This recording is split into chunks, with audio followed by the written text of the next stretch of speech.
So I'm trying to decide what hat to wear. Although she's not said, I don't think the wife's a big fan. So there's this one, or my favorite winter hat is this one. Now I could do the video with this on, but it would be silly. And as we know, as we get older, we have to be serious. No play, no fun.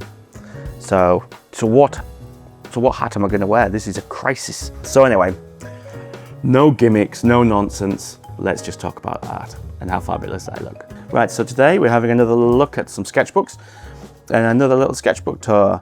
I have finally finished these Pith sketchbooks. Now these guys sent me these a while ago to test. I reached out to them and said, I'm a very important person and you need to send me free stuff. And they did, so I like them. Right, so this is Pith. Now this company is based in the northeast of England. I've reviewed these before, as I say. There's some stuff on my channel about these and a group test that I did with 12 mega sketchbook test. I think I reviewed 10 or 12 at once. It's a good video anyway, so check that out. It's on my channel.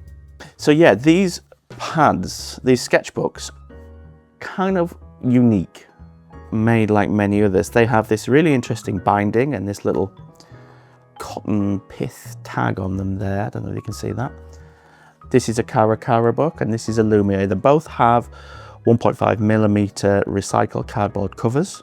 The paper is 200 GSM, so not the thickest of paper, and so they're not specifically for watercolour, they are for all types of art. Now both of them are quite generous. You get 33 sheets in both, so plenty to go at. I love the generous amount of pages you get, and I love the fact that they lay flat. They do lay really, really flat, and that's, I think, because of this unique binding system. But some of the things I don't necessarily like, and I'll talk you through those as we have a look through. So let's have a rattle through. Now, obviously I'm doing a sketchbook tour of 2 pads, which is going to take 25 years, no more, no less. It's interesting, my demographics, if you look at them, like 40% of my crew are over 65. So I wonder what you are getting on with today. Probably a lot more fun stuff than these young people anyway. A lovely crew of ripe individuals, matured by life. Right, so let's have a look at this sketchbook. Enough of this bollocks. Lovely little way to start this Lumiere Pith sketchbook. Quite appropriate for these because they're made in the northeast of England. This is in Northumberland, where the castle is. Alnwick? No, Lindisfarne. No, the big castle. The big castle on the hill. Northumberland. Oh my lord, my brain. Literally, if I remember to put pants on, it's a good day. Northumberland. No, I've just looked at it and now I've forgotten it again. Bamborough Castle. Right, we'll edit all that out because that's embarrassing. And then I've got some little Wildflower studies. So this is smooth paper. It is smooth, there's no doubt about it. This is not a cold pressed or a hot pressed issue. This is just shiny. Shiny paper, some people love. I really like that. That's a really fun little sketch. Some people don't like. I personally love it for line work, for really simple line and wash, 1 or 2 washes. I love it for monochrome artwork and things like that. Basically, for me, rough textured paper really comes into its own with watercolour. The rest of the time, I'm not really fussed. And if anybody tells you, you know, don't use hot pressed, don't use cold pressed, it's nonsense, because you should use it all.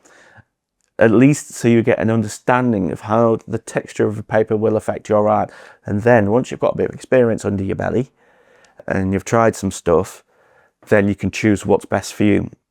It's a little bit like trying to teach kids to eat things. Now, this is a personal beef of mine. I've got 2 young kids below 10. God knows how I've managed to do that at my age. It's insane.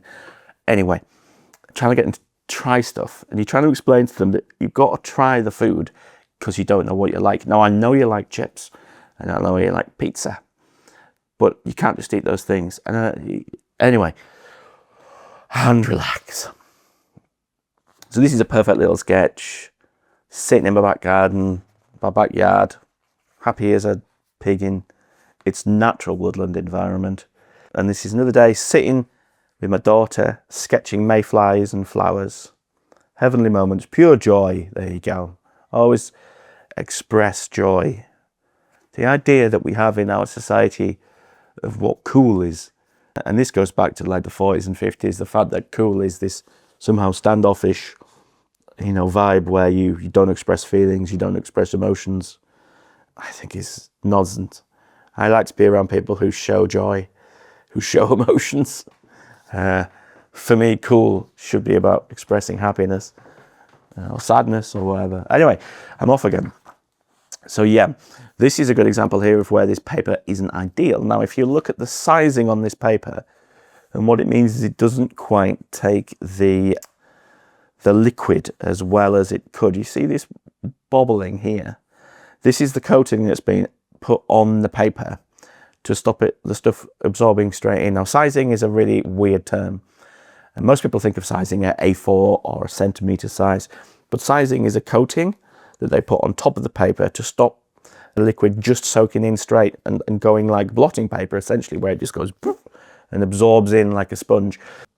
Some paper, particularly thin paper, is treated with a coating so that you don't get bleed from one side to the other. And also because with very thin paper, if you put a little dot of moisture on, it will just bleed through the whole thing. So often thicker paper has less sizing on than thin paper, if that makes sense. Now, I know this is a very technical, and I might have got it wrong, but if you have any doubts, just type into Google or the search engine of your choice, paper sizing, internal sizing or external sizing, and do a bit of research and you'll find lots of information about it. Now, I first came across this when I was using a moleskin pad years ago, and I dropped some watercolour on it, it kind of beaded and went all horrible. And I was like, oh, why is it doing that? Is it my watercolour that's wrong? And it turns out that the sizing on the paper just resisted the watercolour soaking in. And I could show you some more examples of that as we whiz through this book. So sketches, that's really nice, a little nighttime sketch. And again, that one's taken a little bit better. It's nice with a sketchbook sometimes when you put a little bit of a resistive material around. Now, here I've just used masking tape to create a frame. So these sketchbooks, it's a nice little sketch of my daughter. The Watercolour, which is this slightly A5 but smaller, is about £18 and this is about £19. So a little bit cheaper, really, than a lot of sketchbooks, but the paper's thinner. But yeah, anyway, what I was saying about the idea of, I haven't really used these necessarily like my other sketchbooks. I've used them for a lot rougher stuff. You know, I've just used them for some quite abstract type things. You know, some of them really didn't work out. I really dislike that. Some of them are really fun, and just when I've been sitting doing some doodling. Tram stop, Piccadilly, Manchester. She's a funny looking beast. Right, so yeah, if you do watercolour, if you're just dropping it on and letting it move around a little bit and dropping it on maybe 2 layers, but you're not doing really wet washes, this pad is absolutely fine. I really like that. It was done for a YouTube thing. I think that was done for a YouTube thing as well. Which way are we going? Got some more travel pictures using water-soluble ink. I think this is just a bit of planning I did for a YouTube thing talking about cars and how to draw cars. So here's a really good example of that sizing. And if I zoom in here, can you see these blobs here? That's where I've put on some paint, quite a weak wash really, and it's just not quite absorbed in. It doesn't happen a lot. That's really nice, just water-soluble ink. It doesn't happen a lot with this pad, and generally it's really pretty good, I will say. But it's definitely not what I would consider a true watercolour pad. Here, this is perfect because it's just 2 layers of watercolour. Splash it right across. Works absolutely fine. I don't think it necessarily, the colours pop quite as well as they could on sort of watercolour paper in a way. Yeah, these are very much works in progress. That's a lovely little sketch. Haven't looked at these in a while. And that's done for a YouTube tutorial that I did, which I can't remember what was on. And likewise that one. This is all about detail, this one. So there we go. Now let's have a quick look at the Watercolour pad. Now this is a bit smaller, but it folds the other way. So this one becomes a landscape pad. This one, when it folds out, it becomes square like that. So that gives you a slightly different vibe. If I can show you an example. So there you go. This one you can use like that, and this one's a bit square. So let's have a whistle through this one. Now, obviously you can put some, you know, pictures on the front. That was a doodle I did on the plane somewhere, I can't remember where. These are Oxford. So a trip to Oxford last year. Some doodles. This is value scales. Talk about value scales a lot on my channel. The idea of what you need is a dark bit and you need a light bit, and then you can create all those tones in between. But actually, it's really important to create a light bit and a dark bit in all your art. And try not to make the dark bit black, although I do sometimes for effect, like this here, if you see. These are your blacks. It's nice, it's a style thing. But other times here, I try and avoid them. Because as soon as you put a black in, it kind of deads the picture, really. Anyway, I'm not talking about that. I'm talking about sketchbooks. So you can see these as sort of more doodles. I'm messing around with text. That was a nice one. Mac the knife. Playing around with Posca pens. This reminds me of my old industrial design days. The kind of sketches that I would do. Infrared goggles. This is me just doodling, making stuff up. Non-symmetry on treads. Yeah, bobbins. Some sketches in the park.